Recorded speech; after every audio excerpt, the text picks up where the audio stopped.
The waters of the Pacific reflected the last orange streaks of sunset when the roar of engines shattered the silence off the coast of San Diego.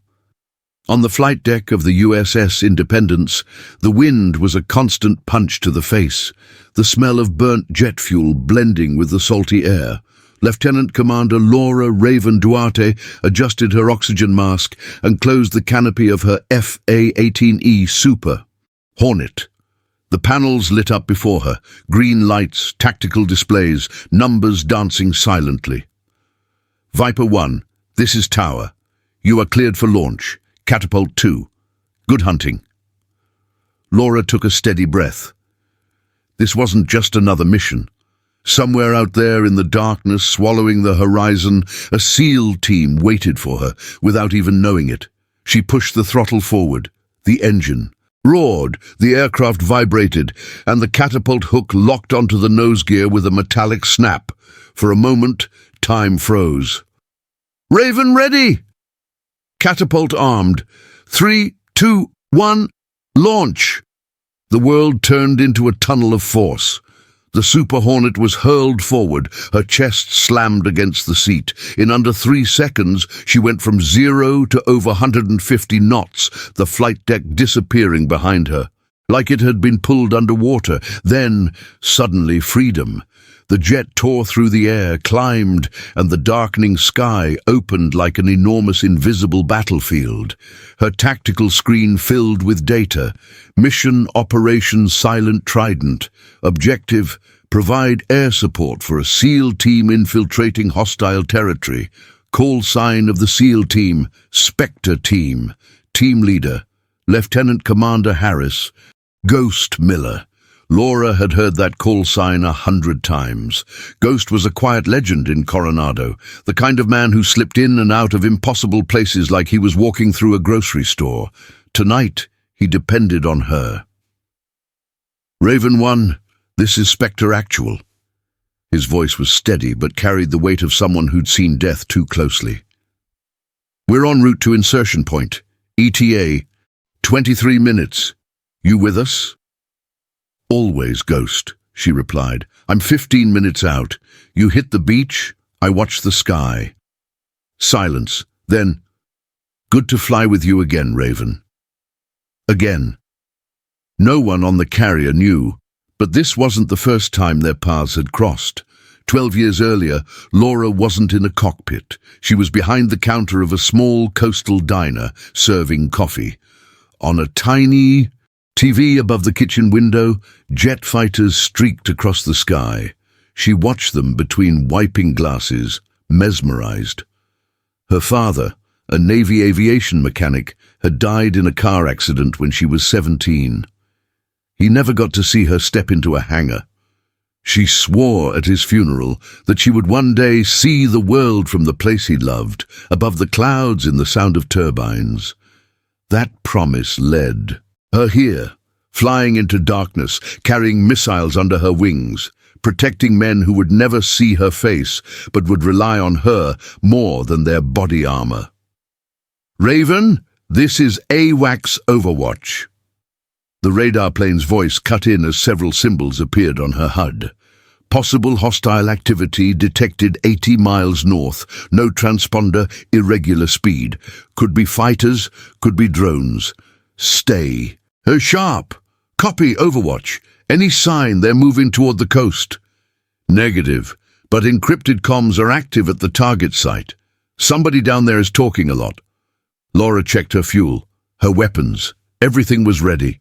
Ghost, Raven here. Someone's awake up there with you. Heavy encrypted chatter. Might be coincidence, might not.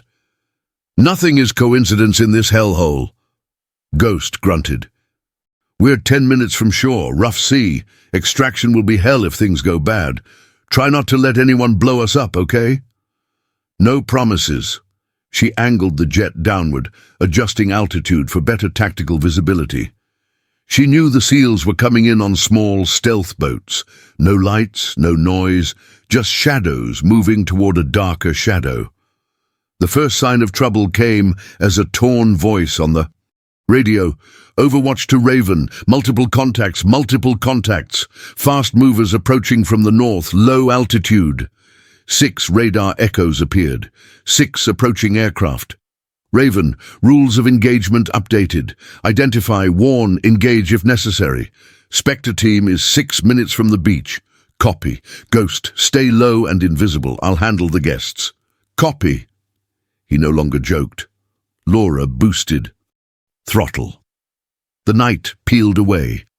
The radar shapes grew larger. She switched to local frequency and broadcast.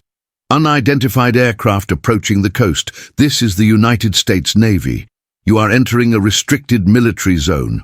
Alter course immediately. No reply. Then one of the aircraft illuminated her with radar lock. Okay. Message received. She dove low, pulling up behind the formation.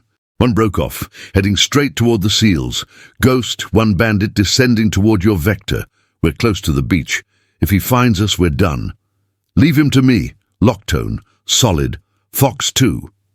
The missile streaked through the night and erupted into a fireball. Splash 1. The others scattered. Now she was no longer a hunter. She was prey. For minutes, the sky became chaos. She pulled. 7 to 8 G turns, her vision narrowing at the edges. Missiles crossed the air like spears. She flipped into a barrel roll and destroyed a second jet with cannon fire. But the last 2 pilots were skilled. Overwatch, dogfighting multiple hostiles. Keep eyes on any that break for the coast. Raven, Spectre team is on land. You're alone up there. She knew. She always was. When the sky finally settled, 4 jets burned in the ocean. 2 fled north. Ghost, Raven here. Static, waves, boots on sand. We heard the explosions. Status. Sky clear. You're good. We're inside the perimeter. Mission continues. Hours dragged by. Her body ached from the G-forces. Her mind remained sharp. The SEALs fought inside the complex. She could hear faint gunfire and demolition charges in their comms. She couldn't help them. Her war was above. Then Ghost's voice came back urgent. Raven, we found something big. They're assembling a missile battery. If it goes operational, they can hit ships way offshore. We need that silo neutralized. Our charges aren't enough. She glanced at her remaining bombs. Send the coordinates. Raven, the complex is active. Sensors everywhere. If you miss by even 8. Meters, you hit us instead. Ghost, she said firmly. Trust me. Silence. Then the numbers came through. Laura dived toward the target at high speed. Spectre, take hard cover. This is going to shake the earth. Copy, please don't vaporize us. No promises. She armed her bombs. The HUD locked onto a point invisible to the naked eye. Stand by. Stand by. Tone. Fox 3. The bombs dropped. She pulled up, banking sharply to watch from distance. A heartbeat. Then the world below became fire. A chain of explosions tore through the underground silo. Flames shot upward. Shockwaves rippled. Spectre, status, she asked. Seconds. Long, terrifying seconds. Then, Ghost here. Primary objective neutralized. No casualties. Thank you, Raven. She let out a breath. She didn't know she'd been holding. Hours later, the SEALs reached the extraction point. Helicopters swept in silently. Laura got return clearance to the carrier. The night landing was brutal, but she hooked the cable perfectly. The jet slammed to a halt. Silence wrapped around her. She opened the canopy. The ocean wind hit her face, cold, salty, alive. Tomorrow the world would move on, but she wouldn't forget. Neither would Ghost. When the SEALs returned to Coronado days later, Ghost walked into the base mess hall. He spotted her at a corner table, flight jacket still smelling of jet fuel. He approached quietly. You're Raven, right? She looked up. Depends. Are you the guy who almost made me blow myself up taking out a missile silo? He laughed, short, tired, real.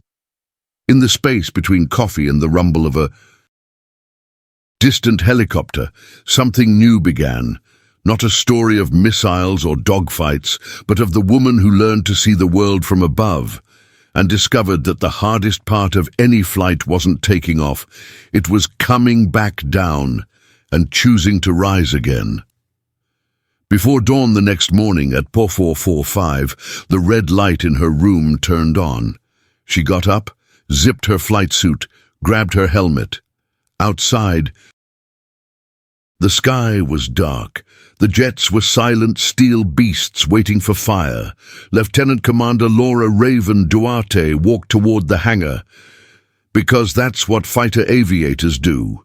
They rise, even when no one is watching, especially when no one is watching.